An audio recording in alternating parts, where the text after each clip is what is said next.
Good afternoon from historic Haworth. It's John here again. Back on the tea journey. Last week we started off by drinking a bit of hyssop tea. So I've taken a cup every day, and I would say yes, it's a nice drink, and it's working slowly and gently. I do feel breathing is getting a bit easier, which is really good.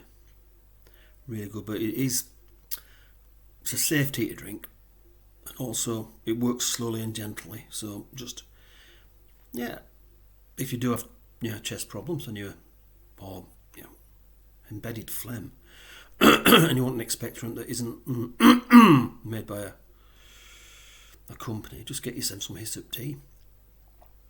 Like I say, I found 1 teaspoon at 3 minutes is quite effective. However, over the week I've increased the dose by a minute, and I got up to about, I don't know, maybe more than a minute. I think I got up to about 10 minutes, and it was kind of tasted nicer. So I think with some of them there must be an optimum point, for flavour, an optimum time for flavour. So I'm gonna try and find the best one, so that you can, if you are following me on this journey, you can enjoy the enjoy the teas and the benefits of them. Okay, now I'm just going to, as promised, is a shout out to Angel, who's getting engaged. Congratulations, Angel. That's a shout out there, as promised. That's pretty good. Yeah, I've had a couple of people asking me what teas to take, and I was pleased to be able to recommend a couple. I don't know if they've been tried. I'll find out later and let you know. Okay, now then, update for next week. I thought, don't know why, but did I come across, I think Scarborough Fair was playing on the radio, something like that. And you know the bit where it says, are you going to Scarborough Fair? Parsley, sage, rosemary and thyme. Well, next week we're going to start a 4-parter where we're going to drink, parsley, sage, rosemary and thyme. And I think, I think we'll blend all 4 at the end. Okay, week 5. So it's going to be a 5-parter. Beg your pardon. And that's going to be it's called the Scarborough Fair blend, I suppose. But we'll just see. I mean, individually, they're very good. I mean, one of my favourite ones to drink is thyme.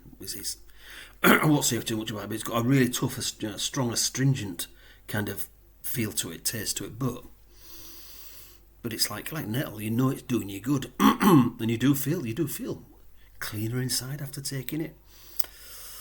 And that's that really. So for the rest of today, we're just going to talk about plantain tea, if that's all right, which is what I'm drinking now. So here it is now. The ancient Greeks have a story, a little legend, where a toad was bitten by a spider. Yeah. And, a poisonous spider. And it was observed to eat some plantain leaf and get better and recover, which is interesting.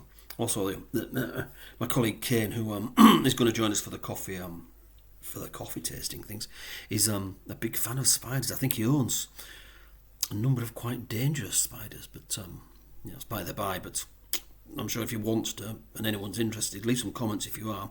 Kane would be happy to tell you a bit about his spiders.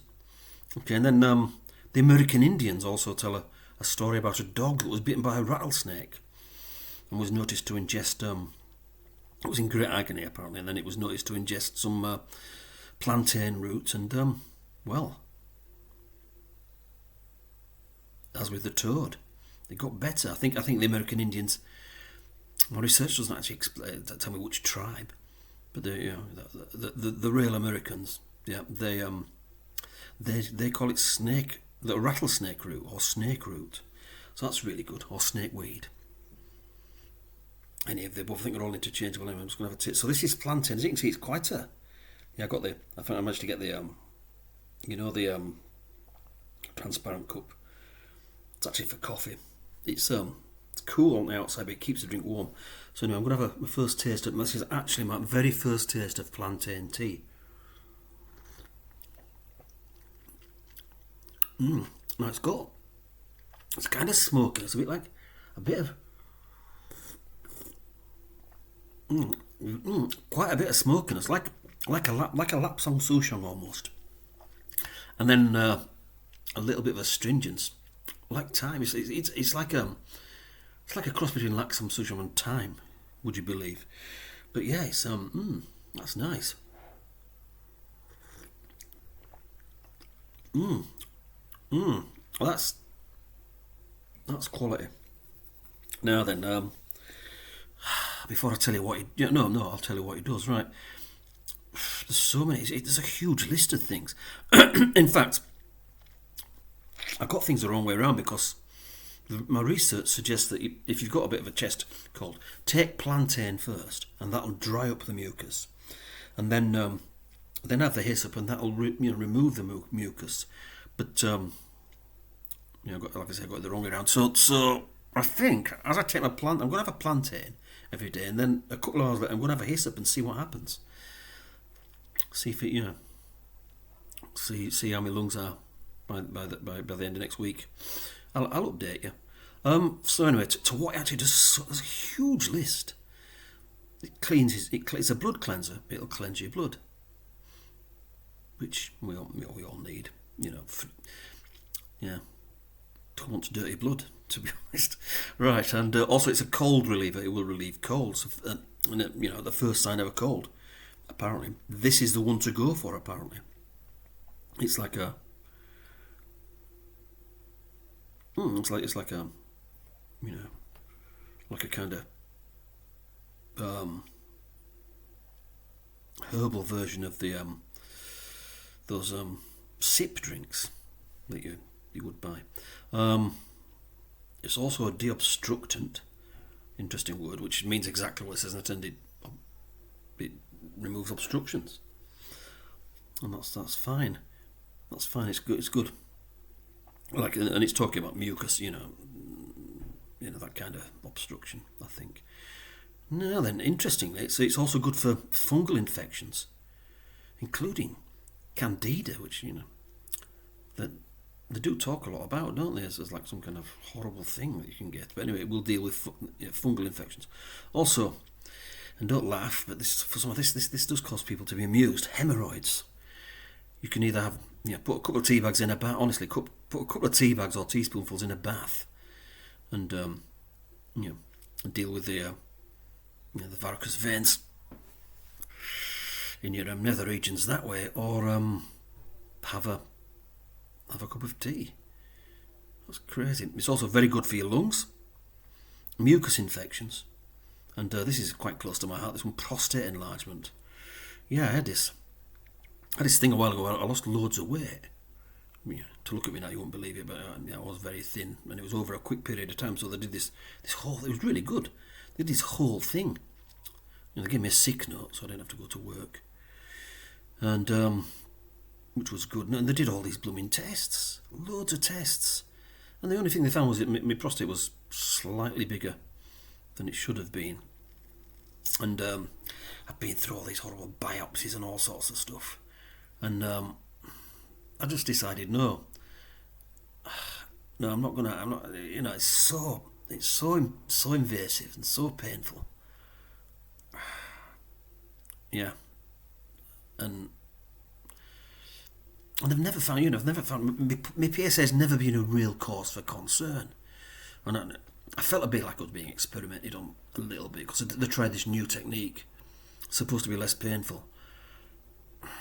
No, I've had both techniques, and the new technique was absolutely awful, especially where they inject an anaesthetic into your prostate.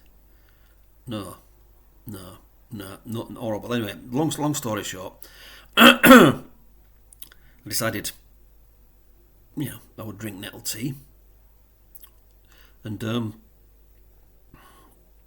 take saw palmetto tablets and saw palmetto to start with, but now I've come across this thing called saw palmetto tincture, which really does seem to when I take it. So I don't believe in. I don't want to take things all the time and get into kind of some kind of psychological dependency or something like that, or some kind of placebo dependency. Do you know what I'm saying? But anyway, so I went. So I take some saw palmetto, drink some nettle tea, and now this as well. So this is good. It's good that this is available because it's like there are now 3 prongs to my herbal defence. Yeah, I think there's others. I think, the cleaver's tea that cleanses your lymph system can be helpful there. All right. Anyway, that's just a little aside about prostate enlargement being a personal thing of mine. So we'll be watching that, and I can update if there's any improvement or not. Now then, also, let's look at my notes here. Skin infections. It will deal with skin infections such as scabies, ringworm, and shingles. Now I think it was I don't know if it's but I heard. I think Kane told me there was an outbreak of shingles in Keighley, which is the nearest major town to where we were. So, wish I'd known about plantain tea then. I could have maybe helped some people. Okay, and also as mentioned, it's good for poisoning. So my recommendation, if on the the off chance you are bitten by a venomous snake, then take a cup of plantain tea and dial 999. That's what I would do. Now, also good for eye troubles as well. In fact, I think our ancestors here on this fair isle of Britain here said it would assist all manner of eye griefs, not trouble, but. I wrote eye trouble, but that's where I got that from, and also kidney disorders. So it's quite an amazing thing, and it's just a thing that just grows on the ground. You probably trampled it underfoot many times and not even been aware of it. So that's just fantastic, and that's really all I've got to say today. I'm just going to have another taste as it's cooled down a little bit. My goodness, that's nice. So next week, we'll be trying parsley tea. So if you want to join me on the journey, get yourself a bit of parsley tea and brew it up, and we'll drink it together. Take it for a week together, and then we can compare notes. Right, please comment. Please comment if you've got anything to say, or you want me to check something out, or recommend a tea that might be helpful for you. And that's it. And finally, the cheese update. I have noticed, and this is ridiculous. This sounds ridiculous. It does sound ridiculous, actually, but I've eaten a whole kilogram of the Cornish Yarg cheese, a whole kilogram in about a week, and I have noticed that the television does sound a bit. So I've turned it down. For comfort, I was usually having it on 25 little points on the slide, I think, but now I've gone down to 20, and that seems quite comfortable. So I can't say if it is the cheese. I'm going to try and keep it on 20 and see. But in the fridge I've got now a kilo and a half of sage Derby cheese. It's quite a reasonable price. So that's what I'll be eating this week. The sage Derby. Now, interesting. Two interesting things. I think I mentioned last week about getting the single Gloucester. Yeah, sure I saw it on the eBay. Can't see it there anymore. And also, I thought, Derby. Maybe there's a Derby cheese without the sage. We'll have to see. But anyway, yeah, I think that is improving everything. So, notice there's no music in the background because I don't know how to do the copyright thing on certain stuff. I mean, luckily the Japanese ambient music I was playing last week was somehow seen not to endorse the drinking of tea or some bizarre thing. So, there we go. But, I thought, until I can work out, and because I don't want to do anything legal, and I certainly don't want to, do anything that's going to leave a millionaire musician kind of out of pocket by a few pence. But let's do it right. Let's just do things right. Let's just follow the law. I suppose when you're out in public like this, follow the law. So I'm going to follow the law with that. So that's it, really. I've got no else to say. What else to say? No, nothing really. Just Thanks for listening. Thanks. Hello to my 10 subscribers. I'm really chuffed about that. But it's not about the numbers. It's about helping people. Isn't it? All I want to do is help people. Yeah, find cost-effective ways of helping themselves health-wise. All right, well, that's it. I've finished. See you next week with some parsley tea.